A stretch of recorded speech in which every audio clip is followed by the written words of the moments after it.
जय जय रघुवीर समर्थ।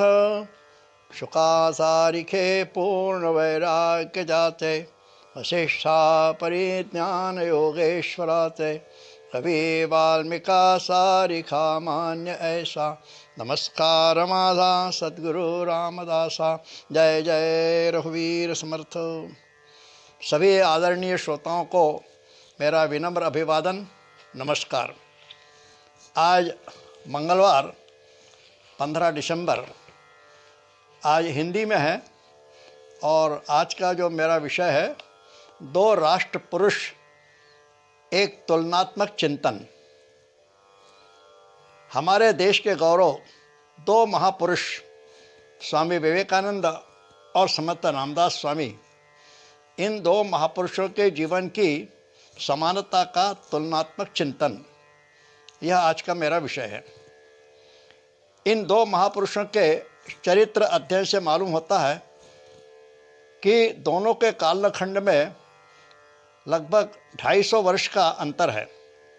समर्थ रामदास का जन्म सन 1608 में हुआ तथा स्वामी विवेकानंद का जन्म सन 1893 में हुआ। बचपन से ही दोनों अंतर्मुख अधिक रहते थे तथा ध्यान साधना करते थे।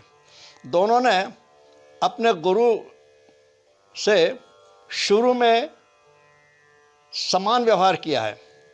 दोनों ने राष्ट्र का भ्रमण किया है। दोनों ने अपने धर्म और राष्ट्र के लिए अपना जीवन अर्पण किया है। दोनों ब्रह्मचारी थे। स्वामी जी सन्यासी थे। समर्थ रामदास ब्रह्मचारी होते हुए सन्यासी के प्रवृत्ति थी उनकी। स्वामी विवेकानंद ने अपने देश की अध्यात्म तथा धर्म की पताका सिर्फ भारत में ही नहीं, पश्चिम देशों में भी फहराई और रामदास स्वामी ने हिंदवी स्वराज्य के संस्थापक छत्रपति शिवाजी महाराज की सहायता की। एक प्रमुख भूमिका थी उनकी। अब इस बात को थोड़ा अपन विस्तार से विचार करेंगे।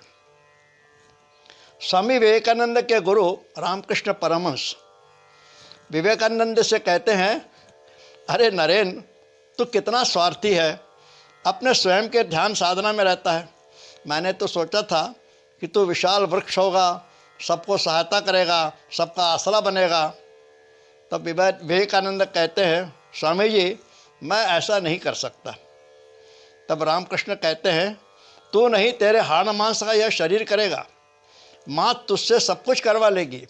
यहाँ माँ यानी काली माता, काली माता को माँ कहा है। लेकिन नरेंद्र इस बात को मानने को तैयार नहीं। समर्थ रामदास नासिक में जब तप साधना कर रहे थे, तब 3 बार भगवान श्री राम ने उनको दर्शन दिए थे और कहा था, क्या शिवनेरी में शिवाजी का जन्म हुआ है, तू वहाँ जाकर उनकी सहायता कर।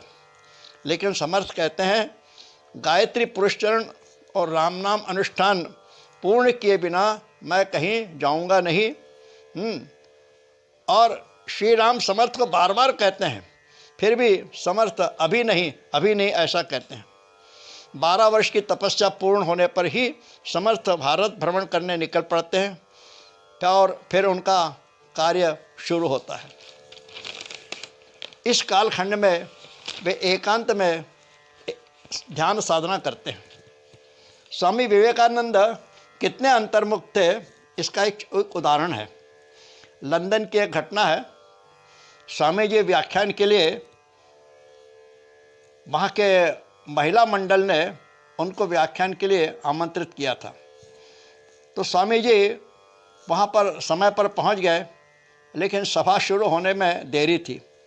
तब महिला संस्था की मुख्य संयोजिका ने स्वामी जी को मंच के पास एक कमरा था, वहाँ विश्राम करने को कहा।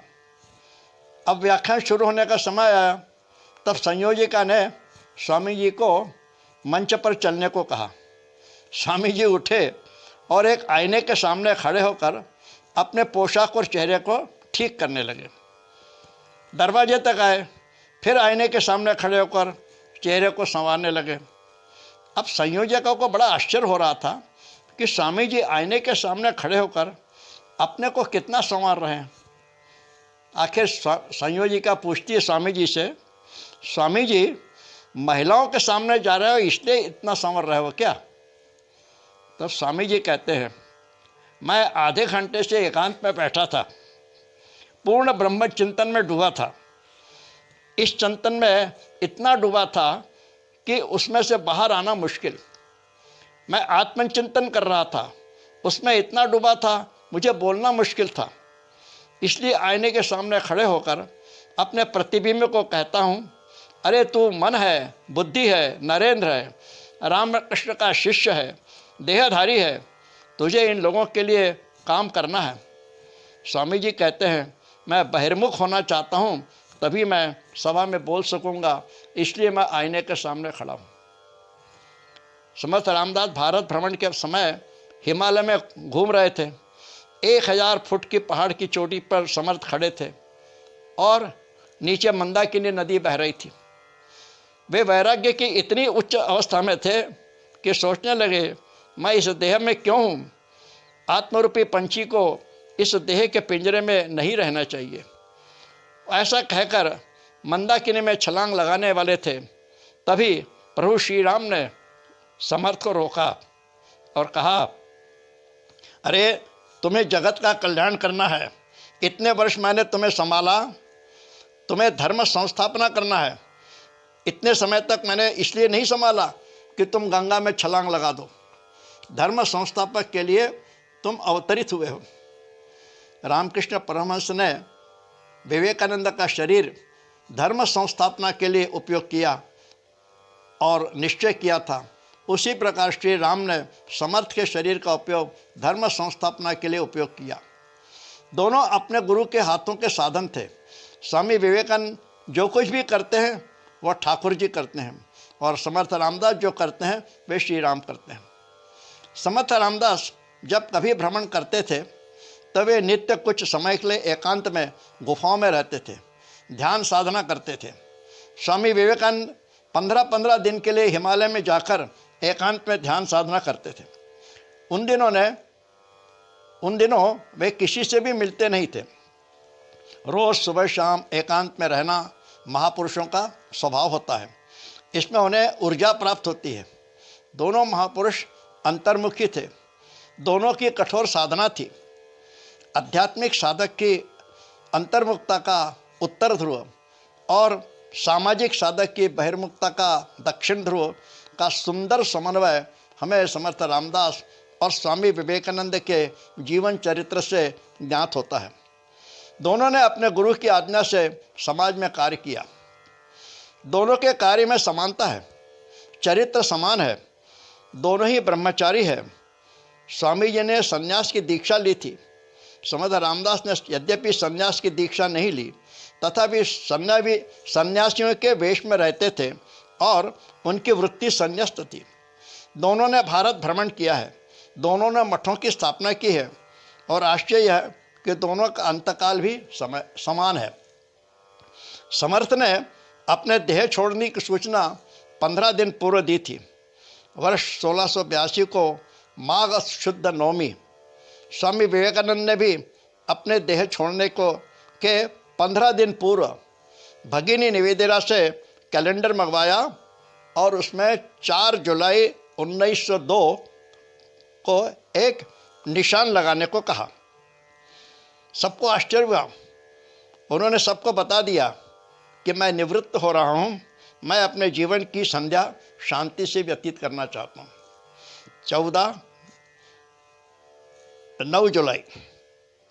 4 जुलाई समर्थ रामदास ने अपने अग्नि संस्कार के स्थान की सूचना शिष्यों को दे दी थी और कहा था कि इस गड्ढे के स्थान पर दाह संस्कार करें।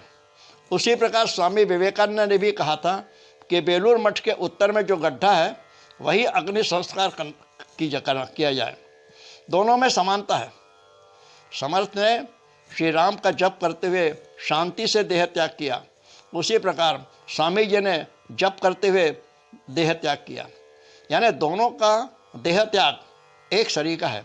दोनों की कार्य प्रणाली विचार शैली में अद्भुत समानता है।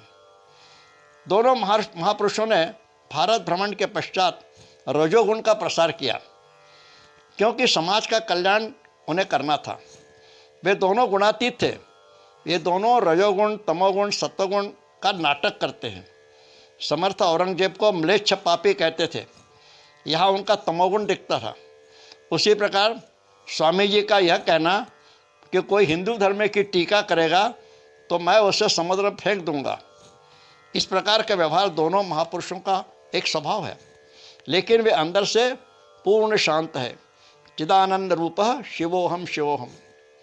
भारत भ्रमण के समय वे दोनों जान गए थे कि समाज को रजोगुण की आवश्यकता है, क्योंकि उस समय भारत समाज हमारा तमोगुण से ग्रस्त था।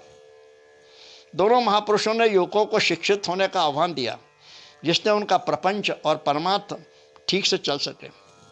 साथ ही दोनों महापुरुषों ने युवकों को शक्तिवान होने को कहा। दोनों महापुरुष स्वयं व्यायाम करते थे।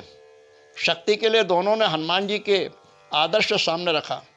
समर्थ ने तो देश भर में हनुमान मंदिर की स्थापना की थी। स्वामी जी ने भी बेलूर मठ में हनुमान मंदिर की स्थापना की थी। दोनों महापुरुषों ने समाज की नाड़ी को पहचान लिया था। इसलिए दोनों महापुरुष युवकों को आलस त्याग देने को कहते हैं और अभ्यास करने को कहते हैं। आलस को त्याग कर प्रयत्न करते हुए प्रपंच करना चाहिए, तभी आध्यात्मिक हो सकेंगे। स्वामी जी ने कहा था, पहले ज्ञान प्राप्त करो, फिर दूसरों को भी ज्ञान बांटो। दोनों महापुरुष कर्मयोगी थे। समर्थ के दासबोध ग्रंथ के उत्तरार्ध में कर्मयोग की ही चर्चा है। स्वामी जी ने अमेरिका में राजयोग और ज्ञानयोग पर भाषण दिए, लेकिन भारत में उन्होंने कर्मयोग पर भाषण दिए, क्योंकि स्वामी जी जान गए थे कि भारत के लोग तमोगुणी है, उन्हें ज्ञान योग और ध्यान योग सुनने का अधिकार नहीं है। इसलिए पहले कर्मयोगी होना चाहिए। समर्थ रामदास ने 10 से 20 वर्ष के 1400 बच्चों को दीक्षा दी थी। दोनों टीनेजर्स थे। इनमें महिला शिष्या भी थी। इसी प्रकार स्वामी जी ने भी छोटे छोटे बच्चों को एकत्रित किया था। दोनों ने युवकों को व्यायाम करने का आह्वान किया। स्वामी जी ने कहा था, the world is not the place for cowards. उनका कहना था कि भारत को अपना पुराना वैभव प्राप्त करना है तो उसे बलशाली और सामर्थ्यशाली होना आवश्यक है। सिर्फ शास्त्रों की पूजा नहीं, हमें शस्त्रों की भी पूजा करनी चाहिए। दोनों महापुरुषों ने युवकों को नियमित दिनचर्या, अनुशासन, पूर्ण स्वच्छता होनी चाहिए ऐसा कहा। दोनों ही बहुत ही अनुशासन प्रिय थे। स्वामी जी ने एक माली को निलंबित कर दिया था क्योंकि वह चोरी से बगीचे की सब्जी बेचता था। उसी प्रकार समंत रामदास ने 2 मठपतियों को मठ से निकाल दिया था क्योंकि इन मठपतियों का स्त्रियों से संबंध था। उन मठपतियों को समर्थ ने बेतों से पिटाई की थी।